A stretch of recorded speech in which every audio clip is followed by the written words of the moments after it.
Welcome back. In this section, we'll be talking about record keeping and documentation for inspections, safety, and maintenance. The benefits of record keeping are numerous. A couple worth mentioning: safety, obviously, and two, if there's an accident, you can bet a lawyer's coming for your documentation. So make sure that it's up to date and it's complete.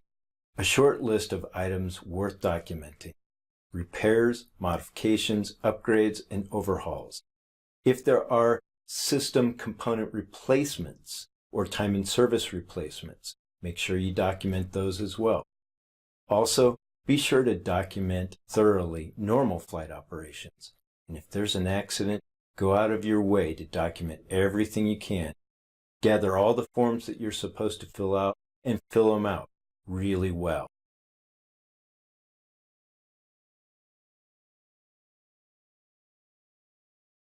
Record keeping and maintenance record keeping includes a record of all periodic inspections, maintenance, preventative maintenance, repairs, upgrades, alterations that have been performed. It also includes all the components of the operation and the SUAS, including the UA itself, the control station, launch and recovery equipment, command and control link equipment, the payload, or any other components. Hey, we've mentioned this before. If there's no scheduled maintenance protocol, establish one as soon as you can and start documenting. Here are two terms that seem to be confusing at first. Let me see if I can provide some clarity. Airworthiness is a term associated with owners of manned aircraft that have a certificate of airworthiness. The aircraft has been checked out and given the green light. For remote pilots, we don't have to worry about this.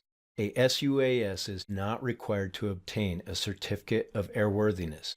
However, there is an exception for experimental UAs, and that's listed in the bottom right-hand corner. Now, for safe operations, the remote pilot in command is responsible for safe operations at the time of the operation, from planning to landing.